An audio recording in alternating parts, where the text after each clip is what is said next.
Hello, everybody. Welcome to Canadian music in the 80s and 90s and more. The A part making it Canadian. This is quite an honor. I've got the Good Brothers here with me today. It's something. This is a pretty big deal, actually. Thanks for joining me, guys. It's our pleasure and it's our honor. Thank you, Alice. It's nice to see you guys in PEI. Actually, that's pretty damn cool. It's great to be here. Not your first time here. I'm guessing you played here quite a bit over the years. We have played a lot here back in the 80s and 90s, and actually every time we come to the East Coast, we make a point of coming over to the island. Awesome. You just finished your show. Seemed like a really good reception. The trouble-making bass player you had with it. Yeah, we brought a guy who's actually a guitar player. His name is Wendell Ferguson, and he has been 6-time Guitar Player of the Year at the Canadian Country Music Awards or Association, and he's also a CCMA Hall of Fame inductee. Been around a few. He's been around quite a bit. He's a great guy to tour with. He's outstanding, needless to say, because of his credentials. He's an outstanding guitar player, but we use him for bass, and he plays a great bass too. How long have you known him for? We've known Wendell probably about 20, 25 years, yeah. Wow, that's a really long time. Yeah. Do you mind if I dig back in your past a little bit? You were talking about how your parents had a lot of music growing up and stuff like that, and obviously you guys carried it pretty far. When did you really get to the point where you were like, yeah, we gotta do this for a living? Like, that's a great question, because Brian and I, we had, I don't think Larry ever had another job other than playing the banjo. right. But Brian and I guess we were probably in our 20s when we realized that we could actually make money playing our music. And it was a hard decision to make, and a lot of it has to do too with your partner in life. I've seen a lot of musicians who wanted to play music, but they get married and they have kids, and the next thing you know, they're working somewhere else, and they lose that desire. And you have to have a woman who really understands a musician and understands their life and everything else. And we've been pretty lucky that way. We've had our family, right down to our partners, have always supported us. So that was really important in our early stages of making music. Also, the fact that in 1969 we were playing at a coffee house in Yorkville in Toronto. It was the hippie village back then, and we were playing at a place called the Penny Farthing for just chili and lemonade, and with a fellow from Winnipeg. His name was James Aykroyd. He's no longer with us. He passed away about 20 years ago, but we happened to be playing there, and a couple of suits came into the place, and they stood out among all the hippies in the crowd. I actually thought they were cops. And then the manager of the place came up and told us that these two guys wanted to speak to us. So James and Bruce and I joined them at their table. Turned out they were Kenny Walker and Thor Eaton, and they were promoters, and they were promoting shows at Maple Leaf Gardens then. And they asked us if we would be interested in playing with a group called Grand Funk Railroad back then. And it was a little bit, we were 2 acoustic guitars and an auto harp, and playing at Maple Leaf Gardens. We took them up on their offer. But it was very intimidating, believe me. It was. It really was. It was our first big show, and in fact our first paying show as James and the Good Brothers, as we were called back at that time. And it just so happens that about 6 months after that, they asked us if we would be interested in having them manage us. Well, we had no management at all, and we had nothing else, so jumped at the opportunity, and they happened to be the guys who put on the Festival Express, which was a train that went across Canada with the likes of Janis Joplin and 10 Years After, the Grateful Dead, the band, the list goes on. Oh, Ian and Sylvia were on it. It was their last tour actually together. Ian and Sylvia, and Buddy Guy, and Oh, it was a huge lineup, and so we got to do that with them, and through that we met the Grateful Dead, who invited us to San Francisco to do our first album, which we did as James and the Good Brothers, and that was 1970, and that was the beginning of it all, really, for us. And actually, after a couple of years later, James and the Good Brothers split up, and we brought our younger brother into the band with his banjo, and we took a direction more toward country and bluegrass, and that's when the Good Brothers were really born, and that was the beginning of something wild and wonderful, I'll tell you. And 50 years later, here we are. How many albums to date now?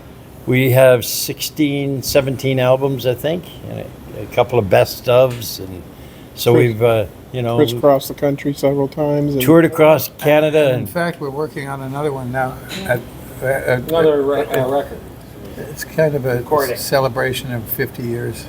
Yeah, we've toured across Canada more times than we can count, throughout all over North America.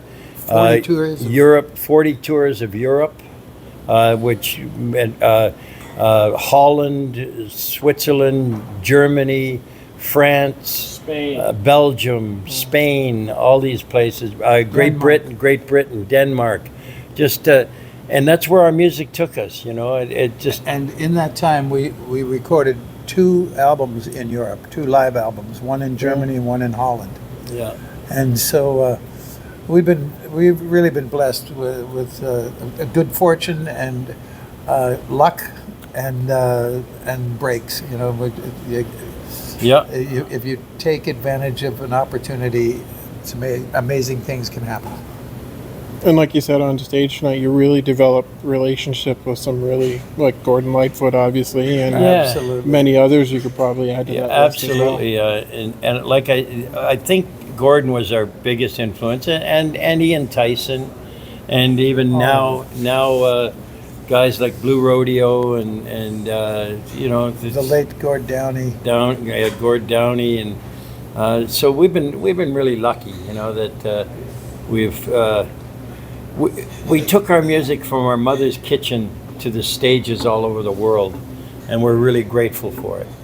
Speaking of Gordon Lightfoot, I've been seeing a poster around that there's a big tribute show coming up at Massey Hall with Blue Rodeo. You guys are playing on that. Yeah. I think Tom Cochran. Tom, yeah. I forgot Burton who Cummings. else. Burton Cummings as well. Yeah. Are you guys looking forward to that? Oh yeah. Yeah, we really are.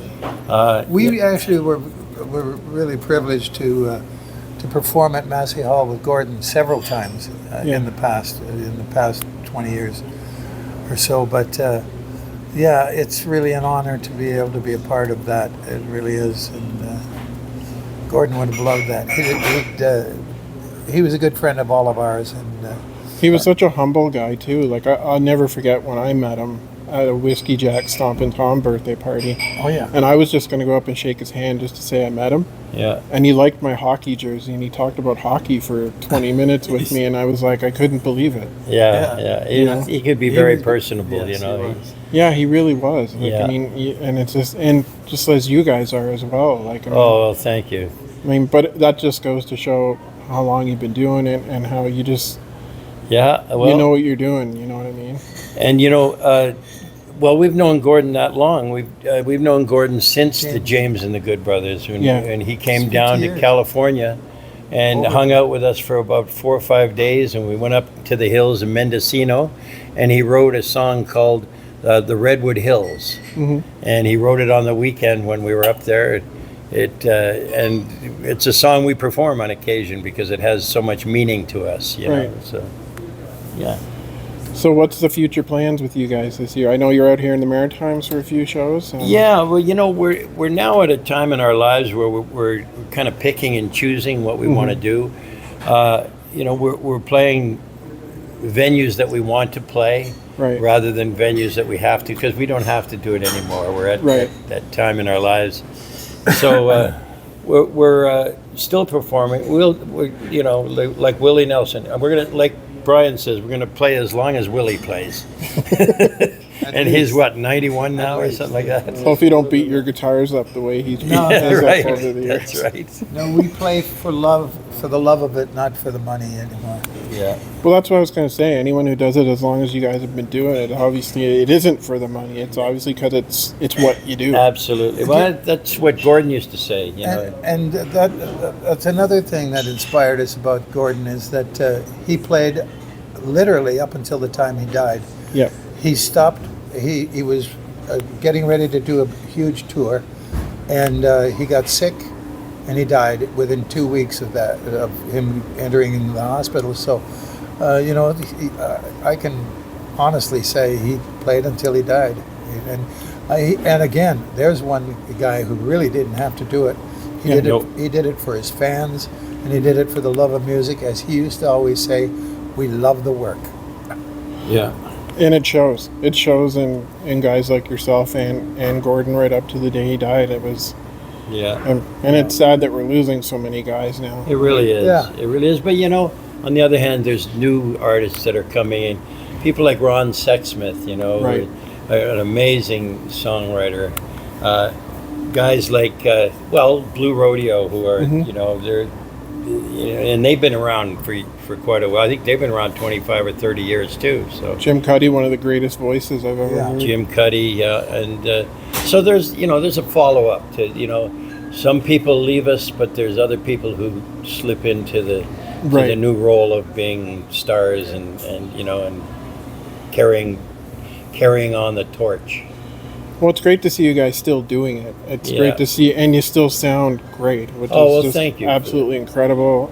That's the most important thing to us is that the audience really enjoys themselves, and we do too. We really enjoy being up there, and we do it. Like Gordon said, we love what we do. And Okay, yeah. we get our energy from our audience. We always have, and that's what keeps us going too. We get up there. It's a little more difficult these days. Right. I just went through a hip replacement, a knee replacement, and I'm still recovering from that. But it doesn't stop me from doing what I love to do. And I think if it wasn't for the energy that we get from our audience, I wouldn't be able to do it. It's just. Well, you sound great. You still look great. Thank you. Although my friend Duncan, your friend, Yeah. said they're better looking than you guys, just not as tall. That's Kremlin. Yeah, I'll get him for that. Yeah, I hope you do. I will. I was going to say, do you have any messages for me to pass on to him after Well, a comment there's like one that? for you. Yeah. Tell All him he right. can't come to my place for lunch anymore. All right, I'll definitely tell him that. I can't thank you guys enough for joining me. I appreciate you giving me the time, and have a good rest of your tour. Thank you, Alan. Yeah. Thanks, All right, Al. take care. Thank you. You too. One more time, Alberta bound, Alberta bound. It's good to be Alberta bound, Alberta bound, Alberta bound. It's good to be Alberta bound, to be, it's good to be Alberta bound. It's good to be Alberta bound. Thank you, ladies and gentlemen, we're the Good Brothers. Good night, God bless.